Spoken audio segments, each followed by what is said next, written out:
What's going on, guys? Welcome to another episode of the Wayne Podcast.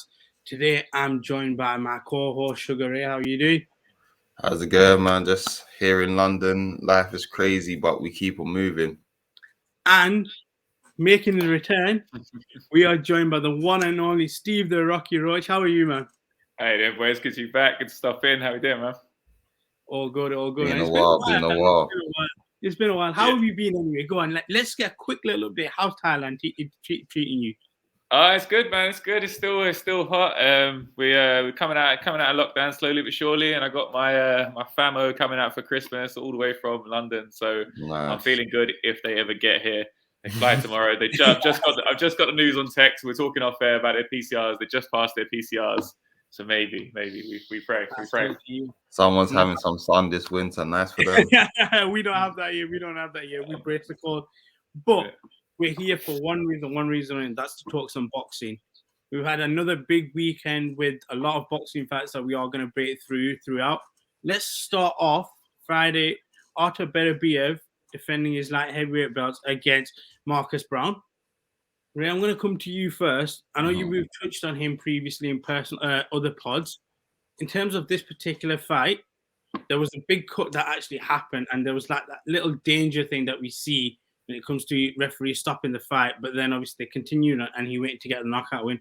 How impressed were you with his performance throughout?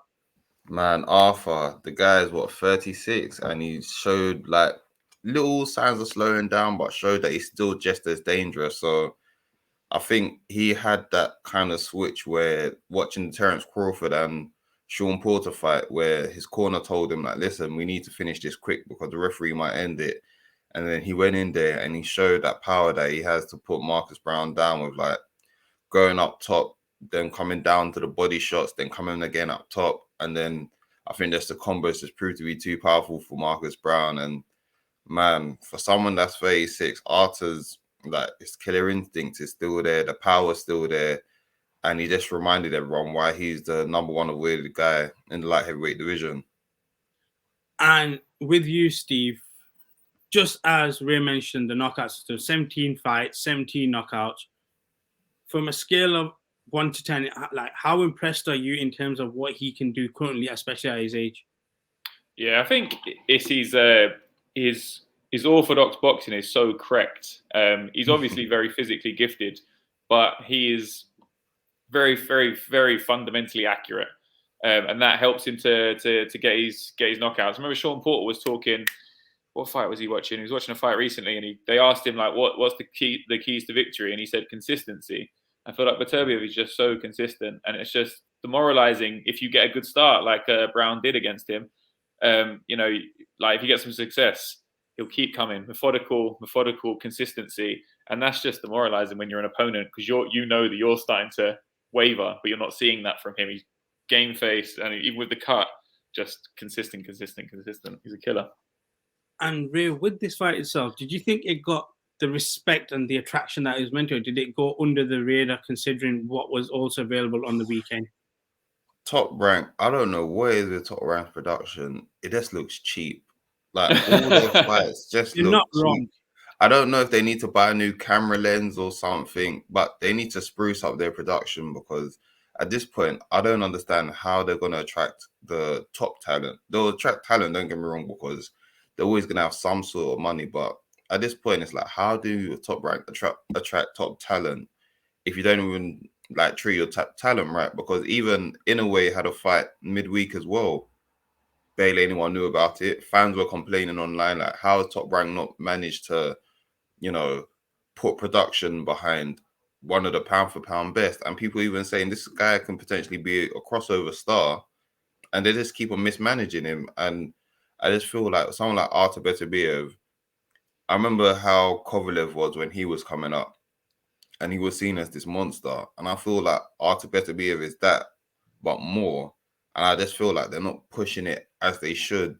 I don't know if Bob's put all his eggs in a Tyson Fury basket and told the rest of the Top Rank roster, listen, want a shoestring die apart from for Tyson Fury. But yeah, they need to sort something out next year because they've got a lot of talent on their roster and they're going to end up keep on having a reputation of losing their top talent once their contracts run out. I have a question for you then, Steve, on that.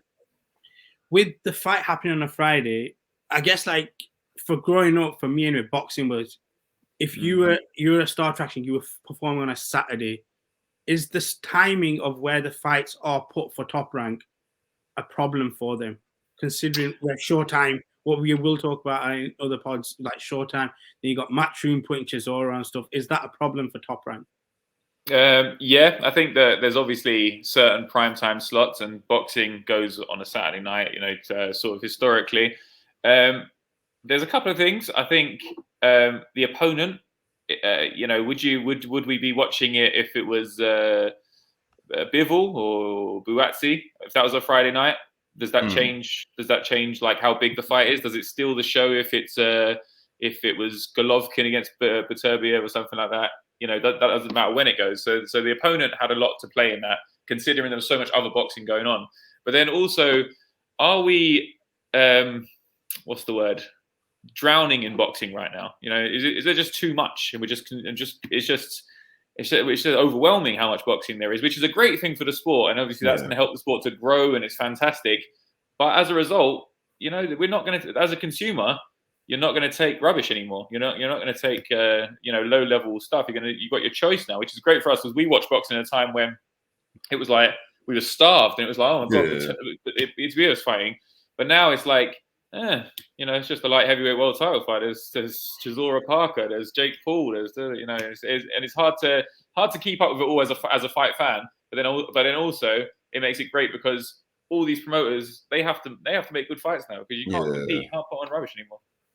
I think I'm kind of with you on there's a bit too much boxing, because when we talk MMA, for example, I think the main is the UFC, and then yes, you have like Bellator and stuff, but I think like even if it's a fight night call when it comes to the UFC, you're still entertained by it. You still know it's going to most likely be on a Saturday night, week in, week out. Whereas with boxing, you're right, you could have 2, 3, 4 potential fights happening. And yes, you're spoiled for choice, but you are kind of spoiled. You lose the quality fight for a casual, and I think that can kind of be a problem. One thing I find alarming is Eddie Hearn keeps talking about he's celebrating this 44 fights cards that he's done this year, which is quite phenomenal. But then he also refers to his boxing as content. I'm creating content for the zone. Yeah. And I feel like that's problematic, because we know yourselves, how many shows on Netflix are good? Not many. And is Eddie Hearn, they say the zone's going to be the Netflix of sport, the Netflix of boxing. Yeah. Is this just content? Are they just churning it? How much of Eddie Hearn shows do you really? How many of those 44 shows do you remember? And how many do you want to watch? Though. I think that's what we have to remember, though, because Eddie Hearn's trying to stay ahead of the curve. He's starting to realize that for the bigger fights, he'll obviously put more promotion into it. Definitely. But I think he's just learned from, because the UFC does it with their fight nights. It's kind of like, we'll throw it out there. It's not about getting the most attention, but it's just more about putting on a showcase, so that when we do have our big fights, listen, you already know about the zone, you already signed up, now we'll promote our big fights to you. So I think going back to Top Rank, I think that's what they done with that. Well, I think that's what the initial plan was for Beterbiev, where it's like, this isn't about drawing the most attention for the fight per se, but trying to get Artur's name out there as a free TV fight, just to be like, listen, there's this big light heavyweight great. We're trying to get him back on track, because obviously he was away for quite a bit.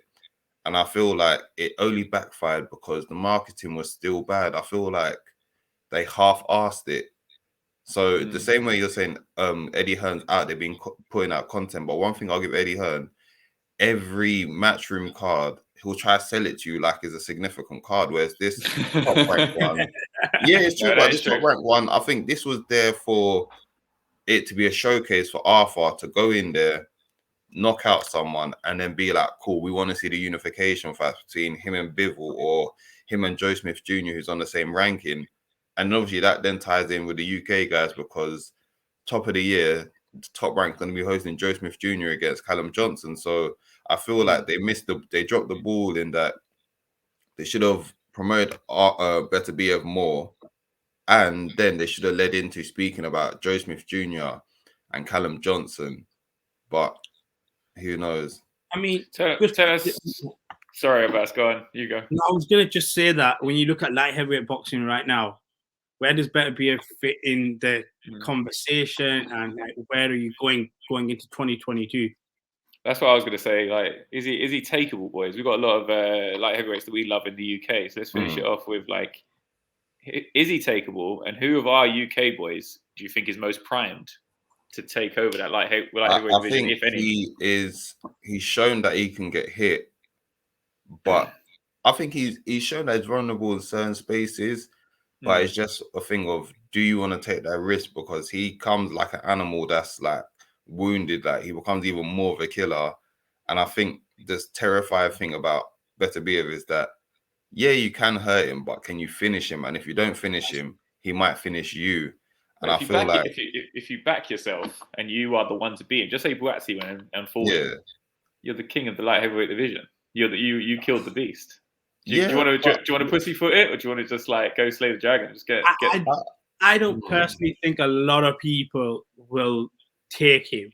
I think it's more of him trying to probably fight someone like Bivol myself. I think that's the interesting thing.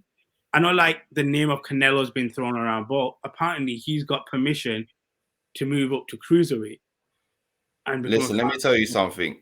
Canelo is only taking that Beterbiev fight when he's maybe 2 years older. I think Canelo is waiting to see whoever comes out of the rubble of the light heavyweight mix. I'll take that guy, and then he's gonna put a clause in the contract like he did against Kovalev that you can't weigh over a certain amount on fight day. I'm sorry, people. That's the dark arts of boxing contracts. That's the truth. If Canelo goes to light heavyweight, he is not going to face them fair and square. There will be a hydration contract in there saying, yeah, we can fight 175, but you can't go over 185 on fight day. That is a huge fight, though. That's a big fight. Oh, yeah. But I think Canelo's smarter right now to know that stay away from Arthur right now. But if Arthur goes through the gauntlet of like heavyweights, maybe, you know, go through wars with Bivol, whoever, like, I don't know. Whoever's the last man standing, I think basically. Because if Arthur's the last man standing out of that, you know he's going to go through wars. And then that big money fight with Canelo's there, he'll probably take it, but at what cost? Yeah. With that, we are going to wrap up today's video on the light heavyweight division. Again, Ray, always appreciate you for coming on. Love as always. We're happy to have you back, so you have to be back for more content. But before we do wrap up, we do need a big favor from you guys. If you are enjoying the content, you know exactly what to do. Like, share, subscribe. As always, the YouTube link is right there in the little corner there. Follow us on all our socials, _TheWayne_. That's the Instagram, that's the Twitter handle. And until next time, guys, love and peace as always. Peace out. See you, boys.